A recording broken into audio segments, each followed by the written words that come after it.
गए आप लोग। आप सभी का स्वागत है आपके अपने एबीसी कोचिंग यूट्यूब चैनल में। आप लोग कैसे हैं? उम्मीद करता हूं आप लोग स्वस्थ और मस्त होंगे और अपने बोर्ड एग्जाम की तैयारी जो है काफी जबरदस्त तरीके से कर रहे होंगे।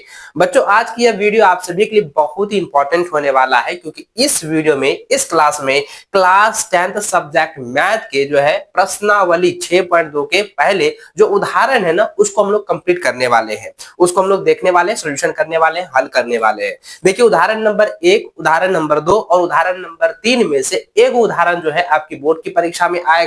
इसलिए एग्जाम से पहले आपको अच्छे से तैयार कर लेना है। प्रश्नावली जो है 6.2 से पहले इस उदाहरण को अच्छे से आप लोग क्लियर कर लीजिएगा, ठीक है। और बच्चों, आप सभी से रिक्वेस्ट है कि वीडियो को लाइक और शेयर जरूर करते जाइएगा। और आप सभी से ये भी रिक्वेस्ट है कि चैनल पर पहली बार आए हैं तो चैनल को सब्सक्राइब करने के साथ बेल आइकन को प्रेस जरूर कर लीजिए। और आपने अभी तक जो है प्ले स्टोर से एबीसी कोचिंग एप्लीकेशन को डाउनलोड नहीं किया है तो जल्द से जल्द जो है एबीसी कोचिंग ऐप जो है डाउनलोड कर लीजिए और जो है क्लास 10th वाले बैच में आप लोग ज्वाइन हो जाइए। चलिए दोस्तों, क्वेश्चन की ओर बढ़ते हैं। तो देखिए बच्चों, आपका जो है पहला क्वेश्चन आप यहाँ पे देखिए स्क्रीन पर क्या लिखा है। उदाहरण नंबर 1 कह रहा है, जो कि बहुत ज्यादा अभी आई है। देखिए, लिखा है कि यदि कोई रेखा एक त्रिभुज एबीसी की भुजाओं ए बी और ए सी को क्रमशः डी और ई पर प्रतिच्छेद करे तथा भुजा बीसी के समांतर हो तो सिद्ध कीजिए कि एडी बटा ए बी बराबर ए बटा ए सी होता है। देखिए, यहाँ पे सवाल कह रहा है कि त्रिभुज एबीसी है ना, एक त्रिभुज एबीसी है। अब ये कहता है कि एबी जो रेखा है, ये जो एबी रेखा है ना, ये एबी जो रेखा है और एसी जो रेखा है, इस पर क्या है कि एक मध्य बिंदु जो है डी और ई जो है लिया गया है। अब कहता है कि बीसी भुजा के समांतर है, यानी कि यह जो है डीई जो भुजा है ना, वो बीसी भुजा के समांतर है। तो कहता है सिद्ध कीजिए कि एडी जो है वो एडी जो है वो एबी के बट्टा में है, एबी के बट्टा में है, और एई जो है वो एसी के बट्टा में। तो बहुत इजी है भाई, बहुत आसान है। देखिए, अगर आप जो है थेल्स प्रमेय का आप लोगों ने पढ़ा होगा, थेल्स प्रमेय की विलोम को पढ़ा होगा, और इससे पहले जो मैंने बेसिक आप लोगों को बताया था कि समरूपता कैसे जो है होती है, कौन कौन से समरूपताएं होती है, कैसे जो है इसको प्रूव किया जाता, मैंने अच्छे से आपको बताया था। अगर आप उस वीडियो को देखे हैं तो आपको ना ये चीज जो है बहुत हलवा लगेगा, तो आसानी से आप जो है समझ पाओगे। तो चलिए बच्चों, अब क्वेश्चन की ओर बढ़ते हैं। देखिए, सबसे पहले आप यहाँ पे देखिए, चलिए इसको हम करते हैं हल। चलिए हल करते हैं। तो सबसे पहले यहाँ पे देखिए क्या दिया गया है, लिखेंगे दिया है। क्या दिया है भाई? तो यहाँ पे दिया है कि त्रिभुज एबीसी में, त्रिभुज एबीसी में ये कह रहा है, देखिए त्रिभुज एबीसी में क्या दिया हुआ है, यहाँ पे सबसे पहले देखिए क्या दिया गया है कि यह जो है बीसी के समांतर है। डीई जो भुजा है वो क्या है, बीसी के समांतर है। तो लिख सकते हैं कि यहाँ पे जो है डीई जो भुजा है बच्चों, वह जो है किसका, बीसी के समांतर है, बीसी के समांतर है। ये लिखेंगे बीसी के क्या है, समांतर है। तो देखिए यहाँ पे हम लोग जब दिए कि यहाँ पे दिया हुआ है कि त्रिभुज एबीसी में जो मेरा डीई भुजा है वो जो है बीसी के समांतर है। देखिए, अब थेल्स प्रमेय के अनुसार आप देखे होंगे, आपको मैंने बताया था कि थेल्स प्रमेय के अनुसार क्या करेंगे। तो अब यहाँ देखिए, जब वो जो है समांतर होती है, जब दो भुजा क्या है एक दूसरे के क्या है समांतर को दर्शाता है, तो क्या होता है, उसकी भुजा जो होता है वो जो है समद्विभाजित करती है, बट्टे में आएगा ना। तो यहाँ पे इसी तरह से यहाँ करेंगे। तो लिखिए यहाँ पे प्रमाण, तो ये दिया गया है, ठीक है। अब लिखेंगे सिद्ध करना है कि, तो लिखेंगे सिद्ध करना है कि, सिद्ध करना है कि, क्या सिद्ध करने के लिए कहता है, सिद्ध करने के लिए ये कहता है कि एडी बट्टा जो है वो एबी है ना, एडी बट्टा एबी बराबर लिखा हुआ है एई बट्टा जो है वो क्या है, जरा ध्यान दीजिए। यहाँ लिखेंगे कि एई जो बट्टा है वो किसके बट्टा में है, एसी के बट्टा में। यही हमको जो है सिद्ध करना है, यह ना हमको सिद्ध करना है। तो देखिए बहुत इजी है बच्चों। अब यहाँ पे लिखिए प्रमाण, लिखेंगे क्या, प्रमाण लिखेंगे, ठीक है। प्रमाण लिखेंगे त्रिभुज एबीसी में क्या है कि यहाँ पे जो है डीई जो है समांतर क्या है, बीसी का समांतर है, बीसी का समांतर है। बीसी का जब ये समांतर दिया गया है तो हम लिख सकते हैं कि थेल्स प्रमेय से, है ना, थेल्स प्रमेय से लिख सकते हैं यहाँ पे थेल्स प्रमेय से, तो लिख सकते हैं थेल्स प्रमेय से। तो थेल्स प्रमेय के अनुसार अगर हम करेंगे तो क्या हो जाएगा, एडी बट्टा हो जाएगा बीडी, तो लिख सेंगे यहाँ पे। तो क्या हो जाएगा बच्चों, यहाँ पे लिखिए, पहले इसको ऐसे करके लिख सकते हैं ना। तो देखिए इसको हम लिख सकते हैं एडी बट्टा बीडी, लिखेंगे ना, यहाँ लिखेंगे एडी बट्टा हो जाएगा बीडी बराबर लिखेंगे बच्चों, उसका लिखेंगे क्या हो जाएगा, एई बट्टा हो जाएगा ईसी, हम लिख सकते हैं ना। इसको लिख सकते हैं, या नहीं तो अब लिखिए अर्थात में लिख सकते हैं, अर्थात, अर्थात लिखेंगे। अर्थात क्या लिखेंगे, तो इसको हम क्या करें, उल्टा कर सकते हैं, इसको हम उल्टा कर सकते हैं, बिल्कुल उल्टा कर सकते हैं। तो क्या लिखेंगे यहाँ पे, बीडी बट्टा हो जाएगा एडी, बराबर लिखेंगे, इसको उल्टा कीजिए तो ईसी, ईसी बट्टा हो जाएगा एई, है ना, एई लिखेंगे। अब जब ये निकला हुआ है तो ये भी थेल्स प्रमेय से ही निकला, ये भी थेल्स प्रमेय से निकला। अब क्या करेंगे बच्चों कि दोनों तरफ हम क्या करेंगे, इधर भी और इधर भी क्या करेंगे, एक से क्या करेंगे, जोड़ देंगे, एक को क्या करेंगे, जोड़ देंगे। लिखेंगे यहाँ पे दोनों तरफ, दोनों तरफ, दोनों तरफ एक जोड़ देने पर, जोड़ने पर, ठीक है, एक जोड़ने पर। तो यहाँ पे क्या लिखेंगे बच्चों, लिखेंगे बीडी बटा एडी प्लस एक हो जाएगा, बराबर लिखेंगे ईसी बट्टा हो जाएगा ए, है ना, प्लस लिखेंगे एक। देखिए जब ये एक भुजा को हम जोड़ते हैं तो यहाँ पे क्या हो जाएगा, ए बी आ जाएगा, है ना, क्योंकि बीडी को इसके साथ हम जोड़ेंगे तो यहाँ क्या हो जाएगा, ए बी आएगा। तो लिखेंगे यहाँ पे ए बी बट्टा हो जाएगा एडी, ए बी बट्टा क्या हो जाएगा एडी, और बराबर लिखेंगे तो यहाँ पे क्या हो जाएगा बच्चों, यहाँ पे लिखेंगे एसी बट्टा हो जाएगा ए। देखिए अब हम लिख सकते हैं, तो यहाँ पे लिख सकते हैं अतः, अतः क्या लिखेंगे, अतः लिखेंगे एडी बट्टा, इसको उल्टा कर दें तो एडी बट्टा हो जाएगा ए बी, बराबर क्या हो जाएगा ए बट्टा हो जाएगा ए सी। तो यही ना हमको प्रूव्ड करने के लिए कह रहा था, यही हमको जो है सिद्ध करने के लिए कह रहा था। तो यहाँ लिख देंगे प्रूव्ड। देखिए ये जो है प्रूव्ड हो चुका है, यही हमको जो है ज्ञात करने के लिए कह रहा था, सिद्ध करने के लिए। देखिए आसान है ना। तो मैंने क्या बताया था कि अगर बेसिक आप लोग का स्ट्रांग है, बेसिक आप लोग अच्छे से समझे हैं तो भाई आसानी से बन जाएगा, एकदम हलवा है, बहुत ईजी है, ठीक है। चलिए अब देखते हैं उदाहरण नंबर 2 जो कि इंपॉर्टेंट है भाई। ये तीनों उदाहरण को आप लोग अच्छे से कवर कर लीजिएगा। देखिए उदाहरण नंबर 2 में क्वेश्चन क्या कह रहा है, कहता है कि ए बी सी डी एक समलंब है, ए बी सी डी एक समलंब है जिसमें ए बी समांतर जो है डीसी है। क्या कह रहा है कि ए बी सी डी एक समलंब है जिसमें क्या कह रहा है कि ए बी समांतर जो है क्या है बच्चों, कि ए बी समांतर जो है वो डीसी है, ए बी के समांतर डीसी है। फिर कहता है कि और समांतर भुजाओं एडी और बीसी पर क्रमशः बिंदु ई और एफ इस प्रकार स्थित है कि एफ ई एफ भुजा जो है ए बी के समांतर है, ई एफ भुजा जो है वो क्या है, इसके समांतर है। तो यानी कि आप समझिए कि जब ए बी भुजा डीसी के समांतर है और यह जो भुजा है वो ए बी के समांतर है, तो मतलब तीनों भुजा क्या है, समांतर होगा, तीनों भुजा क्या होगा, समांतर होगा। तो अब यहाँ पे बच्चों क्या कीजिएगा, देखिए उदाहरण नंबर 2 को आप अच्छे से समझे तो सबसे पहले इसमें क्या दिया गया है, इसमें यह दिया गया है कि ए बी सी डी एक क्या है, समलंब है। क्या है, समलंब है, जिसमें दिया गया था कि ए बी जो है वो डीसी के समांतर है तथा जो है ई एफ जो है वो ए बी के समांतर है। तो अतः हम कह सकते हैं कि ए बी समांतर ई एफ समांतर जो है डीसी है। लिख सकते हैं कि नहीं लिख सकते, क्योंकि तीनों समांतर दर्शा रहा है एक दूसरे के। तो जब एक दूसरा का समांतर है तो तीनों क्या होगा, आपस में समांतर ही होगा। चलिए अब उसके बाद सिद्ध करने के लिए क्या कहता है, तो देखिए यहाँ पे कहता है, देखिए आकृति जो यहाँ पे आकृति दी गई है। अब कहता है दर्शाइए कि ए जो है ए ई बट्टा ई डी बराबर जो है बी एफ बट्टा एफ सी है। तो भाई ये सिद्ध करने के लिए कह रहा है। तो चलिए बहुत इसको बहुत इजी से हम लोग जो है समझेंगे, एकदम आसानी से आप इसको जो बनाइएगा, ठीक है। चलिए इसको हम लिखते हैं यहाँ पे सॉल्व, यानी कि इसको हम हल करते हैं। तो देखिए सबसे पहले क्या दिया गया है, लिखेंगे दिया है क्या दिया है भाई, दिया है कि ए बी सी डी एक समलंब है, एक समलंब है, एक क्या है, समलंब है, जिसमें लिखेंगे भाई, जिसमें इधर ही लिख दीजिए समलंब, समलंब है, लिखेंगे जिसमें क्या दिया गया है, जिसमें मेरा क्या दिया गया, ए बी जो है वो ए बी जो है वो क्या है, डीसी के समांतर है तथा जो है बच्चों, तथा जो है ए ई एफ जो है, तथा ई एफ तथा लिखेंगे, तथा ई एफ जो है वो क्या है, ए बी के समांतर है, ए बी समांतर है। तो यहाँ पे लिख सकते हैं, जब ये ए बी के समांतर है तो लिख सकते हैं, इसीलिए यहाँ पे क्या हो जाएगा, ए बी समांतर हो जाएगा ई एफ, समांतर क्या हो जाएगा, डीसी होगा, डीसी है ना, ये लिखेंगे, या डीसी होगा हम लिख सकते हैं यहाँ पे डीसी। चलिए होगा लिख देते हैं, है ना। देखिए अब यहाँ पे क्या था, सिद्ध करने के लिए, तो क्या सिद्ध करना है, लिखेंगे सिद्ध करना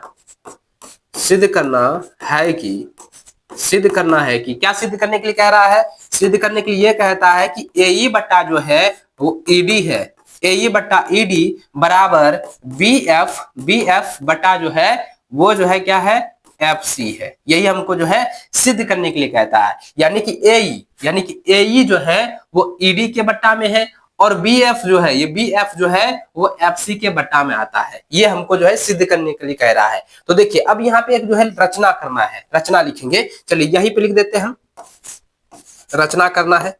अब जो है रचना क्या करेंगे, अब थोड़ा सा आप ध्यान से देखें, अब थोड़ा ध्यान से आप देखें तो देखिए बच्चों यहाँ पे क्या लिखेंगे, रचना। देखिए रचना में क्या लिखेंगे, तो बच्चों यहाँ पे करना क्या है कि ए से, है ना, ए से जो है एकदम सी को मिला दीजिएगा। ए से सी को क्या करेंगे, मिला देंगे, जो कि ई एफ को जो है ओ बिंदु पर यहाँ पे ओ जो है अपने मन से ले लीजिए, है ना। ए से जो है सी को मिलाना है, ए से सी को मिला देना है। चलिए अब लिखेंगे, यहाँ लिखेंगे रचना, ए से सी को मिलाया जो क्या है, ई एफ, है ना, जो ई एफ रेखा को ओ बिंदु पर प्रतिच्छेद करती है, प्रतिच्छेद करती है। तो लिखेंगे रचना में क्या लिखे कि ए से जो है सी को मिलाया, ए से जो है सी को मिलाया, इस कोने को मिला दिए, तो यहाँ पे क्या हुआ कि बिंदु जो है ओ को जो है, बिंदु ओ पर जो है ये प्रतिच्छेद करती है, बिंदु ओ पर क्या कर रही है, प्रतिच्छेद कर रही है। तो चलिए यहाँ पे हम ए से जो है सी को जैसे मिलाए, ए को हम सी जैसे मिलाए, तो ये बिंदु ओ को ओ पर जो है प्रतिच्छेद कर रही है ना। यहीं पे जो हम लिखेंगे। तो अब यहाँ पे देखिए बच्चों आगे प्रमाण लिखेंगे, यहाँ पे प्रमाण लिखेंगे, प्रमाण। चलिए प्रमाण लिखिए, तो प्रमाण यहाँ पे क्या लिखेंगे कि ए बी जो है वो समांतर है। ए बी समांतर कौन सा, अभी आप लोगों को मैंने बताया, ए बी समांतर क्या है, डीसी है, डीसी है, ए बी समांतर डीसी है, यही ना है, ए बी समांतर डीसी। चलिए इसको हम थोड़ा सा आगे और थोड़ा शॉर्ट करते हैं, ए बी समांतर डीसी एवं ए बी समांतर डीसी एवं क्या कह रहा था, ई एफ जो है समांतर ए बी का है। तो लिखेंगे यहाँ पे ई एफ समांतर जो है वो क्या है बच्चों, ए बी है, ए बी है। अतः लिख सकते हैं इसीलिए ए बी समांतर क्या हो जाएगा, ए बी समांतर मेरा क्या होगा, तो यहां लिख सकते हैं ए बी समांतर हो जाएगा डीसी समांतर हो जाएगा ई एफ। हम लिख सकते हैं ना बच्चों, यहाँ पे लिख दीजिए। तब लिखिए अब त्रिभुज ए बी सी में, त्रिभुज जो है अब यहाँ देखिए त्रिभुज कौन सा होगा, त्रिभुज ए बी और सी में, ये वाला त्रिभुज ए बी सी में लेते हैं। त्रिभुज एबीसी में जब लेंगे तो यहाँ पे देखिए बच्चों की ए बी समांतर क्या है, ए बी समांतर मेरा क्या लिखा हुआ है, डीसी है, ये ना है, ए बी समांतर डीसी है, या ए बी समांतर हम डी एफ लिख सकते हैं। चलिए लिखेंगे यहाँ पे ए बी समांतर जो है वो डी एफ होगा, ए बी समांतर क्या होगा, ई एफ ना होगा बच्चों। तो यहाँ पे क्या हो जाएगा, अच्छा ये समांतर को दर्शाया गया है तो लिख सकते हैं यहाँ पे ब्रैकेट के अंदर लिखेंगे, चूंकि यहाँ पे ब्रैकेट के अंदर लिख देंगे चूंकि ए बी समांतर क्या है, ए बी समांतर मेरा क्या है, ई एफ है, तो हम इसीलिए जो है यहाँ पे डी एफ लिखेंगे, बिल्कुल राइट। चलिए अब देखिए, अब यहाँ पे क्या करें, इसको हम बट्टे में कर देंगे। अब इसको क्या करेंगे, थैल्स प्रमेय में, ये थैल्स प्रमेय जब निकला तो थैल्स प्रमेय ये क्या कहता है, समद्विभाजित करती है, यानी दो बराबर भागों में बांटती है। तो भाई हम लिख सकते हैं, तो ये ए ओ भुजा हो जाएगा, ए ओ भुजा होगा, है ना, यह ना होगा। तो यहाँ पे हम ओ लिख देते हैं, ओ एफ होगा, ठीक है, डी नहीं होगा, ओ एफ होगा। इसको हम थोड़ा अच्छे से लिख देते हैं ताकि आपको अच्छे से समझ में आ सके। थोड़ा तबीयत मेरा भी डाउन है तो भाई इसीलिए उतना आवाज जो है अच्छे से जो है जोर देकर नहीं बोल पा रहे हैं, ठीक है। चलो अब देख लेते हैं, तो ए बी समांतर जो है मेरा ओ एफ हो जाएगा। तो बच्चों यहाँ पे क्या करेंगे, इसमें क्या करेंगे, लिखेंगे ए ओ बट्टा क्या हो जाएगा, ओ सी लिख सकते हैं ना, ए ओ बट्टा क्या लिखेंगे, ओ सी बराबर लिखेंगे तो क्या लिखेंगे, बी एफ हो जाएगा, बी एफ बट्टा हो जाएगा एफ सी। हम लिख सकते हैं समीकरण, इसको फर्स्ट मान लीजिए, समीकरण क्या करेंगे, फर्स्ट मान लेंगे। अब पुनः बच्चों यहाँ पे लिखेंगे पुनः, अब देखिए फिर से करेंगे त्रिभुज ए सी डी में, त्रिभुज जो है ए सी डी में क्या करेंगे, तो लिखेंगे कि डी सी जो है समांतर क्या हो जाएगा, ओ एफ होगा। चूंकि यहाँ पे क्या लिखेंगे, चूंकि बच्चों लिखेंगे कि डीसी समांतर क्या होगा, ई एफ होगा, है ना, ई एफ है, ये दिया हो गया है। तो अब यहाँ पे क्या करेंगे बच्चों, यहीं पे लिखेंगे कि एओ बट्टा होगा ओ सी बराबर लिखेंगे यहाँ पे ए ई बट्टा क्या हो जाएगा ई एफ ई सी हो जाएगा ना। हाँ ई ईडी होगा, ये नहीं होगा, इसको हम लिखेंगे तो ईडी होगा ये वाला। चलिए ईडी लिखे है ना, ये हो गया। अब देखिए बच्चों इसको ये समीकरण सेकंड ले लीजिए, ठीक है, समीकरण सेकंड ले लीजिए। चलिए अब इसको थोड़ा सा जो है, थोड़ा सा बच्चों इसको हम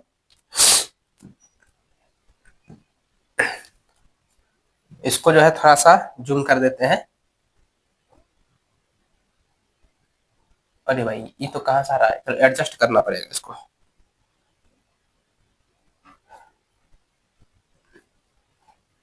थोड़ा सा इसको एडजस्ट करना पड़ेगा। अरे भाई ये कहाँ से आ रहा है, एडजस्ट करने के चक्कर में।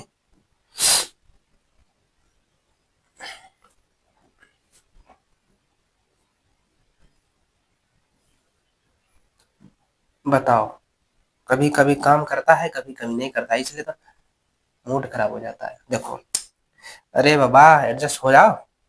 चलो एडजस्ट नहीं हो रहा तो इधर हम लिख देते हैं कहीं पे, ठीक है, यहीं पे हम लिख देते हैं, यहाँ पे ए बी है, ठीक है। अब चलिए इधर ही लिख देते हैं, तो लिखेंगे बच्चों समीकरण फर्स्ट तथा सेकंड से, समीकरण फर्स्ट तथा सेकंड से। तो देखिए समीकरण फर्स्ट में क्या है कि ओ एओ बट्टा ओ सी, और एओ बट्टा ओ सी जब दोनों बराबर है तो क्या करेंगे बी एफ बट्टा एफ सी लिखेंगे। तो हम यहाँ पे लिख सकते हैं कि ए ई बट्टा हो जाएगा ई डी, है ना, बराबर लिख सकते हैं, बराबर लिखेंगे बी एफ बट्टा क्या हो जाएगा एफ सी होगा। तो यही ना हमको सिद्ध करने के लिए कह रहा था, तो लिख देंगे प्रूव्ड। देखिए प्रूव्ड हो चुका है, ठीक है, ये जो है कंप्लीट हो चुका है। देखिए कितना आसान है, इजी है ना, बहुत ही आसान है। चलिए अब जो है दूसरा क्वेश्चन को देखते हैं, जो कि तीसरा जो है उदाहरण है वो बहुत ज्यादा इंपॉर्टेंट है बच्चों, इसको आप लोग अच्छे से करेंगे। देखिए क्वेश्चन क्या कह रहा है, उदाहरण नंबर 3 कहता है कि आकृति 6.6 में 16 में जो है पी एस बटा एस क्यू है, पी एस बटा एस क्यू है, और कहता है पीटी और टी आर है, तथा जो है कौन पी एस टी कौन पी क्यू आर बराबर है। तो सिद्ध कीजिए कि कौन जो है पी क्यू आर एक समद्विबाहु त्रिभुज है। तो यहाँ पे देखिए समद्विबाहु त्रिभुज दिया गया है, त्रिभुज पी क्यू आर में क्या है बच्चों की एस टी जो है वो क्यू आर के समांतर है, यहाँ ना, इसको आप जो है बराबर है। अब देखिए कौन जो है कौन एस जो है वो कौन जो है आर के बराबर है। तो कहता है कि त्रिभुज पी क्यू आर एक समद्विबाहु त्रिभुज है। समद्विबाहु त्रिभुज का मतलब हो गया कि इसमें दो भुजाएं क्या है बराबर है। तो चलिए अब इसमें देखते हैं बच्चों, सबसे पहले क्या लिखेंगे, चलिए लिखते हैं, यहाँ पे हल लिखते हैं, यानी सॉल्व करना है। लिखेंगे त्रिभुज पी क्यू आर में, त्रिभुज पी क्यू आर में क्या क्या दिया गया है। तो इसमें देखिए त्रिभुज पी क्यू आर में पहले ही दिया गया है पी एस बट्टा जो है वो क्या है एस क्यू है, बराबर लिखेंगे बच्चों पी टी बट्टा दिया गया है टी आर, है ना, दिया गया है, तथा लिखेंगे, फिर लिखेंगे तथा, इसमें तथा क्या दिया गया है, चलिए लिखेंगे तथा क्या दिया गया है कि कौन पी एस टी जो है वो बराबर है कौन पी आर क्यू के, है ना, बराबर दिया गया है। चलिए जब यह चीज दिया गया है ना, तो अब यहाँ पे देखिए सिद्ध करने के लिए कहता है, तो सिद्ध क्या करना है, लिखेंगे सिद्ध करना है कि सिद्ध क्या करना है बच्चों, तो सिद्ध करना है कि त्रिभुज पी क्यू आर एक समद्विबाहु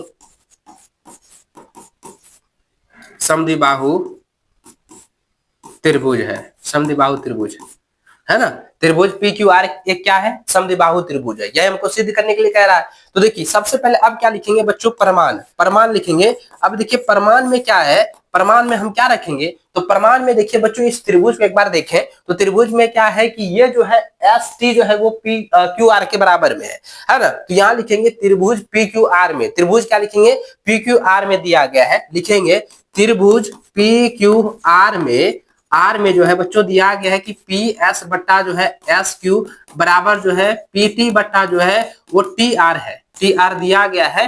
तो क्या हम देखिए जब ये दिखेगा जब पी एस जो है वो क्यू एस के बराबर है और यह जो है एक दूसरे के जो है बट्टे में है, यानी पीटी और टी आर जो है एक दूसरे के जो है बट्टे में है, समद्विभाजित कर रही है, तो क्या थेल्स प्रमेय का विलोम ये नहीं कहता है? थेल्स प्रमेय का विलोम क्या कहता है बच्चों? लिखेंगे कि थेल्स प्रमेय का विलोम, थेल्स प्रमेय का विलोम, थेल्स प्रमेय का विलोम। तो थेल्स प्रमेय का विलोम क्या कहेगा कि थेल्स प्रमेय के विलोम से क्या हो जाएगा कि यानी कि एस, देखिए यानी कि बच्चों क्या हो जाएगा, एस टी जो होगा वो एस टी जो होगा वो क्यू आर के समांतर होगा। तो वही चीज हम लिखेंगे, थेल्स प्रमेय के विलोम से क्या हो जाएगा, क्यू आर जो समांतर होगा वो एस टी होगा, क्यू आर के समांतर क्या होगा, एस टी होगा। चलिए आगे अब देखते हैं लिखेंगे इसीलिए यहाँ पे देखिए सबसे पहले देखिएगा बच्चों यहाँ पे ये संगत जो है, देखिए यहाँ पे क्या है कि पी एस टी, ये पी एस टी और यहाँ पे क्या है बच्चों कि पी क्यू आर क्या है, तो ये क्या है,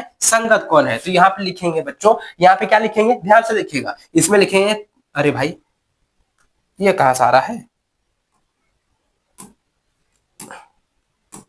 तो इसमें लिखेंगे, चलिए लिखेंगे कौन, ये कौन हो गया, कौन हो जाएगा पी एस टी बराबर क्या हो जाएगा, कौन पी एस टी के बराबर कौन हो जाएगा, कौन पी क्यू आर, कौन लिखेंगे कौन पी क्यू आर, ये क्या है, संगत कौन, संगत कौन है ना, ये संगत कौन हो गया ना, ये संगत कौन हो गया, इसको समीकरण फर्स्ट भी ले सकते हैं। चलिए अब देखिए यहाँ पे तथा यहाँ पे पहले से दिया गया है कौन पी एस टी बराबर जो है कौन पी आर क्यू, ये पहले से क्या है बच्चों, ये दिया है, ये पहले से क्या है, दिया गया है। जब ये पहले से दिया गया है, देखिए जब पी एस टी बराबर पी क्यू आर है और यहाँ पी एस टी बराबर पी आर क्यू है, यानी कि हम लिख सकते हैं कि समीकरण तथा समीकरण फर्स्ट और सेकेंड से क्या हो जाएगा कि पी क्यू आर बराबर हो जाएगा पी आर क्यू, ये लिख सकते हैं ना। तो यहाँ पे लिखेंगे बच्चों समीकरण फर्स्ट तथा सेकेंड से, समीकरण फर्स्ट तथा सेकेंड से लिखेंगे कि कौन पी क्यू आर बराबर हो जाएगा कौन पी आर क्यू, लिख सकते हैं ना। जब ये बराबर है तो लिख सकते हैं, देखिए यहाँ पे थोड़ा सा आपको ये ध्यान से देना है बच्चों कि देखिएगा कि त्रिभुज पी क्यू आर में ही, त्रिभुज जो है पी क्यू आर में ही क्या कह रहा है कि यह जो है ना त्रिभुज पी क्यू आर का ही कौन है ना, देखिएगा कौन त्रिभुज पी क्यू आर का ही कौन है। तो यहाँ पे देखिए लिखेंगे चूंकि ये त्रिभुज पी क्यू आर के कौन है ना, ये लिखेंगे कौन है, तो इसलिए हम लिख सकते हैं कि इसमें क्या हो जाएगा पी आर जो होगा, यानी कि ये पी आर जो भुजा होगा वो पी क्यू के बराबर होगा, है ना, ये पी क्यू के क्या होगा, बराबर होगा, यानी कि समान कोण का सम्मुख भुजा आ जाएगा, समान कोण का जो है ये सम्मुख कोण हो जाएगा, यानी कि लिखेंगे पी एस, और पी आर है ना भाई, पी आर बराबर क्या हो जाएगा पी क्यू, लिखेंगे चूंकि ये क्या हो जाएगा बच्चों, चूंकि समान कोण के सम्मुख भुजा, समान कोण के सम्मुख भुजा, ये हो गया। अब लिख सकते हैं अतः लिखेंगे बच्चों कि त्रिभुज पी क्यू आर एक समद्विबाहु त्रिभुज है, समद्विबाहु त्रिभुज है। यही हमको जो है सिद्ध करने के लिए कह रहा था, तो हम सिद्ध कर दिए भाई, ये हो गया आपका प्रूव्ड। देखिए इजी है ना, आसान है, सिर्फ आपको पिक्चर के अनुसार जो है बताते जाना है, समझ कर चल जाना है, ठीक है। ये आपका जितना भी उदाहरण था, उदाहरण 1, उदाहरण 2 और उदाहरण 3, ये पूरी तरह से कंप्लीट हो चुका है। तो आज की इस वीडियो में बस इतना ही बच्चों, वीडियो कैसा लगा नीचे कमेंट करके बताइएगा और सभी दोस्तों के साथ शेयर जरूर कीजिएगा। मिलते हैं नेक्स्ट, तब तक जय हिंद, वंदे मातरम।